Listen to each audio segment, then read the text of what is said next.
नमस्कार दोस्तों, आप सबका स्वागत है हमारे इस नए वीडियो क्लास में। आज हम BA political science honours semester 4 का जो हमारा बुक है भारत में सार्वजनिक नीति और प्रशासन, आज हम इसका विस्तार से अध्ययन करेंगे। आज हम इकाई 4 का जो पार्ट नंबर 2 है, लोक शिकायत का निवारण, आरटीआई, लोकपाल, नागरिक अधिकार पत्र और ई शासन, जो हमारे ये चैप्टर है, आज हम इसका विस्तार से अध्ययन करेंगे। परीक्षा की दृष्टि से वीडियो बहुत ज़्यादा महत्वपूर्ण होने वाला है, तो इस वीडियो को बिल्कुल भी आप स्किप मत करिएगा, पूरा का पूरा वीडियो देखिएगा। और यकीन मानिए वीडियो देखने के बाद आपको इस चैप्टर से रिगार्डिंग जो भी डाउट है वो बिल्कुल ही क्लियर हो जाएगा। तो चलिए शुरू करते हैं हमारा ये वीडियो क्लास। हमारा जो पहला पॉइंट है वो है सूचना का अधिकार यानी आरटीआई, जिसे हम राइट टू इन्फॉर्मेशन भी कहते हैं। अब यहाँ पर मैंने कुछ मेन पॉइंटों को हाईलाइट कर रखा है जो कि आपको एग्जाम में लेके आना है, तो मैं आपको इसको थोड़ा समझा देता हूँ। वर्ष 2005 में सबसे पहली बार आरटीआई को लागू किया गया है और तब से ये आज तक और भविष्य तक ये हम मान सकते हैं कि लागू रहेगा। अब मैं बता देता हूँ कि इसकी जो नींव है ना, वो वर्ष 1975 में ही शुरू हो गई थी। और ये जो नींव है ना, इसकी शुरुआत हुआ था उत्तर प्रदेश में। एक केस था जो कि था उत्तर प्रदेश बनाम राज नारायण, जो वहाँ का एक सामान्य नागरिक था। उसने उत्तर प्रदेश के सरकार के खिलाफ सूचना के अधिकार का जो अपना अधिकार होता है उसके तहत एक केस किया था। और ये जो केस था ना, उच्च न्यायालय में गया और उच्च न्यायालय ने उस समय राज नारायण के फेवर में फैसला सुनाया था। और जब उत्तर प्रदेश के उच्चतम न्यायालय ने राज नारायण के फेवर में फैसला सुनाया था, तो उन्होंने एक स्टेटमेंट दिया था जहां से राइट टू इन्फॉर्मेशन की नींव शुरू हो गई थी। और ये स्टेटमेंट था कि इस देश के लोगों को प्रत्येक ऐसा सार्वजनिक कार्यों को जानने का अधिकार है जिसे सार्वजनिक पदाधिकारियों द्वारा सार्वजनिक तरीके से किया गया है। अब ये देखो, मैंने जो स्टेटमेंट लिखा आपको हूबहू ऐसे एग्जाम में लिखे आना है। अब दो स्टेटमेंट पढ़ के आप समझ सकते हो कि वहाँ का जो उच्च न्यायालय था उन्होंने यह फैसला सुनाया था राज नारायण के फेवर में कि प्रत्येक नागरिक को उन सभी कार्यों को जानने का अधिकार है और उन सभी सूचनाओं को, यानी उन सभी सार्वजनिक सूचनाओं को जानने का अधिकार है जिसका उद्देश्य सार्वजनिक रूप से समाज का भला करना हो, ठीक है ना। तो ऐसे कार्यों को जानने के लिए किसी भी व्यक्ति पर सरकार की तरफ से कोई भी दबाव नहीं बनाया जाएगा और व्यक्ति चाहे तो इन कार्यों के विषय में सरकार से सूचना मांग सकते हैं। तो यहाँ पर आप देख सकते हो। लेकिन मैं आपको बता देता हूँ कि 1975 के बाद जो इसकी सबसे ज़्यादा ज़रूरत है वो 1977 में हुआ। 1977 का जो समय था, 1975 से 1977 का जो समय था, वो हमारे देश में आपातकाल का समय के रूप में याद रखा जाता है। और आपातकाल में जब इंदिरा गांधी की सरकार ने मीडिया पर सेंसरशिप लगा दिया था ना, तब इस जो अधिकार है ना, राइट टू इन्फॉर्मेशन, इसकी भी एक तरह से बोलते इस पर भी एक तरह से प्रतिबंध लगा दिया गया था। मतलब वहाँ पर मीडिया तक को सरकार से सवाल पूछने का अधिकार नहीं था उस समय। तो आम जनता सरकार से क्या सवाल पूछ सकती थी? तो आप समझ सकते हो कि उस समय एक ऐसी स्थिति थी जहाँ पर हमें राइट टू इन्फॉर्मेशन यानी सूचना के अधिकार की सबसे ज़्यादा ज़रूरत था, लेकिन हमें नहीं मिला। लेकिन कई प्रयासों के बाद वर्ष 2005 में इसे हमारे देश में इसको लागू कर दिया गया। इसके बाद आता सूचना का अधिकार अधिनियम 2005 में किन किन अधिकारों को शामिल किया गया है। तो जैसे हमने अभी स्टेटमेंट पढ़ा, उससे आप अनुमान लगा सकते हो। और मैंने यहाँ पे एक नोट्स बना के दे दिया, इसे आप पढ़ के समझ सकते हो। मैं इसे डिटेल्स नहीं समझा रहा हूँ क्योंकि हमारे पास टाइम कम है और हमें सिलेबस बहुत ज़्यादा कवरिंग करना है। तो ये आप खुद पढ़ के समझ लेना। अगर फिर भी डाउट हो तो मुझे आप कमेंट बॉक्स में कमेंट कर देना, वहाँ पे मैं आपके डाउट को क्लियर कर दूँगा। अब सूचना के अधिकार का जो नियम है, जो अधिनियम है, उसके तहत आप सरकार से किसी भी विषय पर किसी भी प्रकार की जानकारी मांग सकते हो। लेकिन इस अधिनियम की धारा 8 के अनुसार सूचना अधिनियम के क्षेत्र में कुछ सीमाएं भी है, यानी जिन विषयों पर आप सरकार से सूचना नहीं मांग सकते हो। ऐसे विषय हैं भारतीय सेना, भारतीय रक्षा विभाग, भारतीय परमाणु से संबंधित विषय और जो हमारे देश से सुरक्षा उपकरण है उससे संबंधित विषयों पर आप सरकार से सूचना नहीं मांग सकते हो। अब हमें सूचना देगा कौन? अब दो सूचना देने के लिए सरकार ने दो आयोग बनाए हैं। एक है केंद्र के स्तर पर जो हमें सूचना के अधिकार नियम के तहत हमें सूचना देता है, तो एक है केंद्र के स्तर पर जिसका नाम है केंद्रीय सूचना आयोग, और दूसरा है राज्य सूचना आयोग जो कि राज्य के स्तर पर है।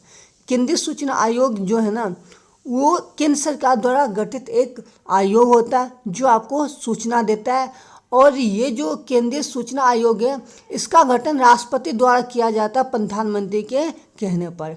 अब इसमें कौन कौन शामिल होता है हम एक बार देख लेते हैं। इसमें भारत का प्रधानमंत्री शामिल होता है, ठीक है ना। भारत का जो प्रधानमंत्री वो अध्यक्ष होता है यहाँ पे। इसके अलावा यहाँ पे लोकसभा में विपक्ष के नेता शामिल होते हैं और प्रधानमंत्री के जो भी कैबिनेट मंत्री है वो भी इसमें शामिल होते हैं। अब सेम जो प्रोसेस है ना वही राज्य सूचना आयोग में भी है, तो आप इसे देख के समझ लेना। अगर हम बात करें इनके कार्यकाल का, तो ये जो केंद्रीय सूचना आयोग है और ये जो राज्य सूचना आयोग है ना इनका कार्यकाल 5 वर्षों के लिए होता है तथा ये अपने 65 और 62 वर्ष की आयु तक काम करते हैं। जो मुख्य होता है, जो इसमें मैन होता है, वो 65 साल तक काम करता है, मतलब अपने आयु के 65 वर्ष पूरा होने तक काम करता है। बाकी सदस्य 62 वर्ष पूरा होने तक कार्य करते हैं। अब आता हमारे पास जो अगला क्वेश्चन है वो लोकपाल। लोकपाल 2013 का जो ये साल था वो लोकपाल के लिए बहुत ही ज़्यादा चर्चा में आया था, जब हमारे अन्ना हजारे ने भ्रष्टाचार के खिलाफ उस समय एक आंदोलन छेड़ा था, और उसी आंदोलन से हमारे जो अरविंद केजरीवाल है वो फेमस हुए थे। तो आपने 2013 में अन्ना हजारे को देखा होगा जब उन्होंने कांग्रेस सरकार के विरुद्ध एक राष्ट्रव्यापी आंदोलन छेड़ा था, और जो आंदोलन था उसका मुख्य उद्देश्य जन लोकपाल बिल पास करना ही था। अब मैं आपको बता देता हूँ कि लोकपाल जो बिल है ना उसकी शुरुआत 1809 में हुई थी, और पहला जो कंट्री था जहाँ पे लोकपाल की शुरुआत हुआ था वो था स्वीडन, और स्वीडन के बाद 1962 में यानी 1962 में नॉर्वे और न्यूजीलैंड में भी इसे शुरू किया गया, और भारत में सबसे पहली बार 1960 में इसको शुरू करने का प्रयास किया गया, लेकिन शुरू नहीं हुआ। उसके बाद कई प्रयास हुए, हर 3 साल 4 साल या 5 साल बाद इसके लिए प्रयास किया जाता था, लेकिन किसी न किसी कारण लोकपाल पास नहीं हो पाता था। अब क्यों नहीं पास हो पाता था उसके बारे में आगे आपको थोड़ा समझा दूंगा। अब लोकपाल आंदोलन के अंदर बहुत सारी बाधाएं आई, लेकिन अन्ना हजारे का जो आंदोलन था वो दिन प्रतिदिन पूरे देश में फैल रहा था, और आखिरकार कांग्रेस की सरकार को हार माननी पड़ी, और उन्होंने ये बिल जो था लोकपाल बिल उसे भारतीय संसद में पेश किया, और 1 जनवरी 2014 को राष्ट्रपति ने इस पर अपना सिग्नेचर किया, और 16 जनवरी 2014 से ये देश में लागू कर दिया गया। तब से लोकपाल बिल हमारे देश में आज तक लागू है और भविष्य में भी लागू रहेगा। लोकपाल बिल का जो मुख्य उद्देश्य था वो जनता को प्रधानमंत्री और राष्ट्रपति और सभी प्रकार के जो प्रशासनिक संस्थाओं से जुड़े हुए जो अधिकारी हैं उसके खिलाफ एक जांच करने का अधिकार देता है। तो ये था लोकपाल बिल। इसके बाद हम थोड़ा डिटेल्स आगे देख लेते हैं। आगे है लोकपाल जो है ना वो बहुत सदस्य निकाय होता है, जिसमें एक चेयरपर्सन और अधिकतम 8 मेंबर होते हैं, और इसका जो चेयरपर्सन है ना वो भारत का जो पूर्व न्यायाधीश यानी जो रिटायर हुआ न्यायाधीश होता है ना वो बन सकता है, या सर्वोच्च न्यायालय का जो पूर्व न्यायाधीश है वो इसका चेयरपर्सन बन सकता है। अब इसके पास अधिकार क्या क्या है, यानी किन विषयों पर ये जांच कर सकता है। तो भारत के जो प्रधानमंत्री है, चाहे वो अभी हो या चाहे वो भूतकाल में कभी भी वो प्रधानमंत्री देश के रहे हो, तो उनके खिलाफ भ्रष्टाचार के मामलों की जांच कर सकता है। इसके अलावा इनके पास ये भी अधिकार है कि ये संघीय सरकार में वर्तमान व भूतकाल में जो भी मंत्री थे ना, चाहे वो कैबिनेट में हो, विपक्ष में हो, या किसी भी प्रकार के किसी भी मंत्री के खिलाफ किसी भी प्रकार के भ्रष्टाचार की जांच कर सकते हैं, और ये संसद के सदस्यों के खिलाफ भी भ्रष्टाचार की जांच कर सकते हैं। यानी अगर मुख्य तौर पर इसको समझने का प्रयास करें तो हमें यह समझ में आता है कि ये किसी भी नेता, चाहे वो पक्ष के हो या विपक्ष के हो या प्रशासनिक सेवा से जुड़े हुए कोई भी सदस्य हो, उसके खिलाफ एक जांच का आदेश दे सकते हैं। अब ये खुद जांच नहीं करते, ये बस आदेश देते हैं। इनके लिए जांच करते हैं राजकीय स्तर पर जो राज्य के पुलिस होते हैं और केंद्रीय स्तर पर जो CBI होते हैं ना, वो इनके जांच में सहयोग करते हैं। तो ये आपको समझ में आ गया होगा। आगे है इनकी संरचना, जो कि बहुत ही आसान है कि इसकी संरचना मतलब जब ये लोकपाल बनता है और लोकपाल के जो मतलब गठन होता है, तो उस गठन समिति में भारत के जो प्रधानमंत्री है ना, वो शामिल होते हैं। इसके अलावा लोकसभा के सदस्य शामिल होते हैं, लोकसभा में जो विपक्ष के नेता होते हैं वो शामिल होते हैं, और जो भारत के न्यायविद मतलब होता है जो देश के न्यायपालिका जो है ना, उनके जो बड़े वरिष्ठ न्यायाधीश होते हैं, वो सभी मिलकर इसके सदस्यों का चुनाव करते हैं। तो ये चुनाव करते हैं, याद रखना। इसके अलावा है कि लोकपाल किसी भी विषय पर जांच के लिए अधिकतम 60 दिन का समय लगाते हैं, यानी उनको 60 दिन के अंदर अपनी जांच की रिपोर्ट पेश करना पड़ता है। तो ये आप समझ लो कि लोकपाल में किस तरह कार्य होता है। इसके अलावा आपको लोकपाल के बारे में और डिटेल से जानना हो तो ये आप पॉइंट आप रीड कर सकते हो, और इससे रीड करके आप आसानी से समझ जाओगे। तो आगे बढ़ते हैं। आगे है नागरिकता अधिकार पत्र, है ना। अब इसके बारे में हम जानने का प्रयास करते हैं कि नागरिकता अधिकार पत्र क्या है। अब ये जो नागरिकता अधिकार पत्र होता है ना, ये सरकार द्वारा अपने देश के नागरिकों को विभिन्न प्रकार की सेवाएं उपलब्ध कराई जाती है, जिन्हें हम जन सेवा कहते हैं। अब इन सेवाओं में आता है शिक्षा, सफाई, कचरा निपटारा, स्वास्थ्य सेवाएं, दूरसंचार सेवाएं। अब ये जो जितने प्रकार की सेवाएं होती है ना, उनका एक डिटेल एक पत्र में लिखा होता है, जिसे हम नागरिक अधिकार पत्र कहते हैं। यानी नागरिक अधिकार पत्र एक ऐसा पत्र है जहां पर राज्य सरकार और केंद्र सरकार द्वारा जनता को मिलने वाली अधिकारों का ब्यौरा होता है। तो आप समझ गए होंगे नागरिक अधिकार पत्र क्या है। आगे है इलेक्ट्रॉनिक शासन यानी ई प्रशासन, जिसकी शुरुआत भारत में 2006 में हुई। अब मैं आपको समझा देता हूँ, ई प्रशासन है, इसके नाम से ही पता चला। ई मतलब इलेक्ट्रॉनिक मतलब हर काम को ऑनलाइन करना, यानी बिना पेपरों की सहायता से और कम से कम पेपरों की सहायता से किसी भी काम को करना। अब इससे क्या फायदा होता है कि इससे जो सरकार की जो शासन है ना, वो पारदर्शी हो जाता है। पारदर्शी मतलब कि सरकार जो स्कीम जनता के लिए अपने मेन मुख्यालय से शुरू करता है ना, वो जनता तक कुशल रूप से और सही रूप से और उतना ही पहुंचता है। जैसे तो एक बार राजीव गांधी और इंदिरा गांधी ने एक बार एक मतलब स्पीच दिया था कि वो अगर जनता के लिए 100 रुपये भेजते हैं ना, तो जनता तक पहुंचते पहुंचते वो पैसे जो है ना 100 से 1 रुपये हो जाता है, यानी बीच के जो बिचौलिए होते हैं वो पैसे खा जाते हैं। इनका यह मतलब था। अब इलेक्ट्रॉनिक शासन से क्या होता है कि सरकार ने जो स्कीम बनाया है ना, वो इलेक्ट्रॉनिक रूप से जनता तक पहुंचती है। यानी जो सरकार अगर आपको पैसों की कोई सहायता दे रहा है तो वो सीधा आपका बैंक अकाउंट में जाएगा।